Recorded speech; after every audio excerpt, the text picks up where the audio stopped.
ओम श्री सिद्धभैरवाय नमः. बघा, मनुष्याच्या जीवनामध्ये गीतेचे विचार नसल्यामुळं भगवंतानी आपल्याला काय दिलं? मानव जन्म दिला,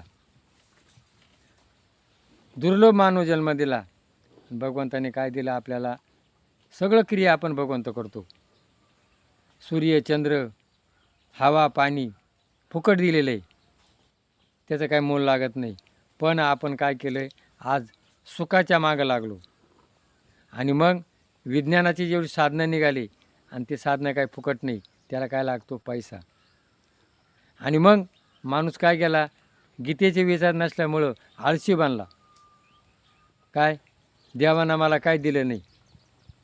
काय? अरे, देवानं तुला काय दिलं नाही? तुला डोळे दिले, कान दिले, हात दिले, पाय दिले, एवढं फुकट आहे. सूर्य उजेड देतो, पाऊस पडतो, सगळे कामं करतो. आणि मग देवानं मला काय दिलं नाही. मला अजून काहीतरी द्यायला लागत होतं. त्याच्या अपेक्षा वाढत गेल्या. आणि मग मुलाकरता आईबापा काय करतात? संपत्ती कमावतात. पण या संपत्तीमध्ये तो आळशी बनला. आणि मग तो काय म्हणतो? बापानं अजून काहीतरी करायला लागत होतं, अजून एखाद-दोन फॅक्टऱ्या करायला होत्या. का? त्याच्या जीवनाची इच्छा पूर्ण करण्याकरता. आजच्या मुलांना काय पाहिजे? बापाचा आयतं ATM पाहिजे. पण याने काय सांगितले? बापचे बेटा सवाई. मी बापापेक्षा शिवाजी महाराजांचा मुलगा संभाजी महाराज होता, त्यांनी बापापेक्षा जास्त कीर्ती केली. आणि त्याचं शरीराचे तुकडे केले, पण त्यांनी स्वाभिमान सोडला नाही, धर्म स्वीकारला नाही. आणि आपण काय केलो आहे? निर्बळ बनलो आहे. का? आपल्या जीवनात गीता नाही आहे. म्हणून जीवनात गीता जर आली तर म्हणून तेजस्वी बनतो. आणि आज मला फुकट कसं मिळेल? मला अजून काहीतरी द्यायला लागत होतं. आणि ही जी आशा आहे ना, ही नाहीशी करून टाकते. म्हणून गीता काय करते? दुबळेपणा नाहीशी करते. तेजस्विता, तत्परता, मला काहीतरी करायचं आहे, मी काहीतरी करीन. आणि आज शासन आहे ना, या शासनानंसुद्धा लोकांना दुबळं बनवले. काय? तुम्हाला हे देऊ, तुम्हाला ते देऊ, तुम्हाला असं करू, तुम्हाला तसं करू. आणि माणूस काय केला?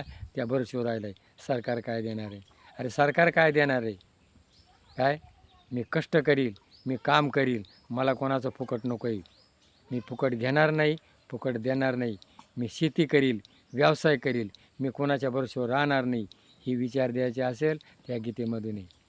म्हणून आपण या गीता जयंतीला संकल्प करूया, मला कोणाचं फुकट नको आहे. मी व्यवसाय करील, धंदा करील, आणि मी कोणाच्या भरशीवर राहणार नाही. ही जिद्द आणायची विचार आहे गीतेत आहे. आणि आज आपण मला कोणीतरी देणार आहे, मला कोणीतरी देईल, कोणी कोणाला देत नाही.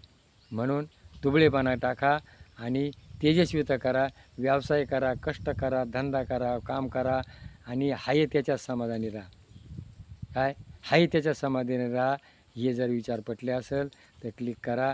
जय भैरवनाथ महाराज की जय.